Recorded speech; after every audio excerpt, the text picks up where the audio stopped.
Luhatit e ndjeshme të temperaturave gjatë ditëve të fundit kanë vënë në vështirësi kultivuesit e lule shtrydhes në zonën e Kafaraj në Fier.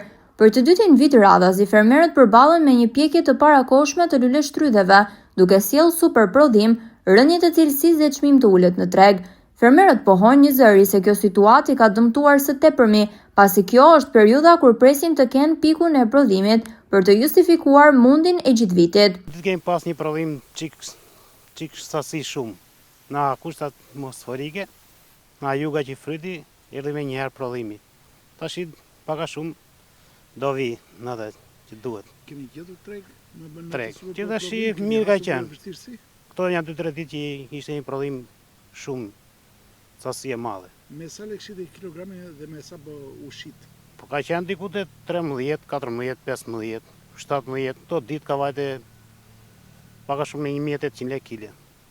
Të luhatje të tregut, sa ju dëmtojnë juve? Shumë fare, se tash i është prodhimi gjithë,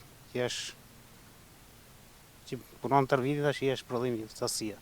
Ko fermerët pohojnë gjithashtu se në zonë duhet të ketë dhe fabrika të përpunimit të lule shtrydhes, kërkesë ka hershme e tyre, por që deri më sot ka rënë në vesh të shurdhërt. Ka një 4 ditë po bën që fryti një jug edhe prodhimi u poq komplet.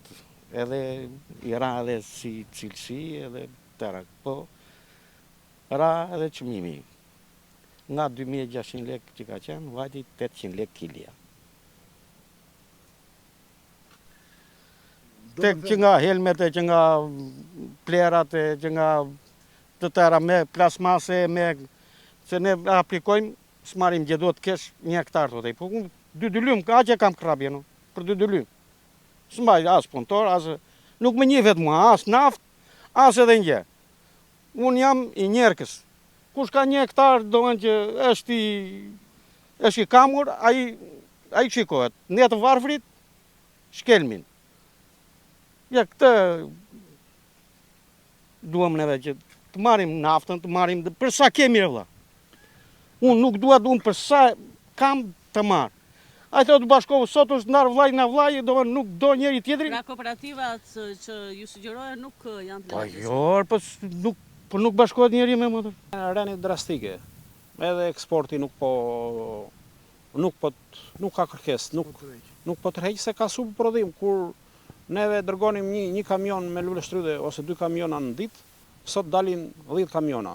Edhe është super prodhim na kushtet atmosferike. Po mirë që ktheu dhe kjo koha që na po beftot. A ndikoi edhe në cilësi? Patjetër që ndikon sa po që edhe kokrën e vogël. Atë që nuk ishte për të pjekur, që do piqesh për 2 javë, po që më njëherë. A ju sjellë ju dëme financiare? Patjetër që na mori prodhimin në dora. Si punë të biri një breshë të prishi, edhe punë e erës ngrohtë, ne na i mori në dora të prodhimi. Kërkesat i kemi pasur gjithmonë, po asnjëri s'na ka përfitur për këtë. Vetëm subvencionimi që japin 200.000 lekë për hektar.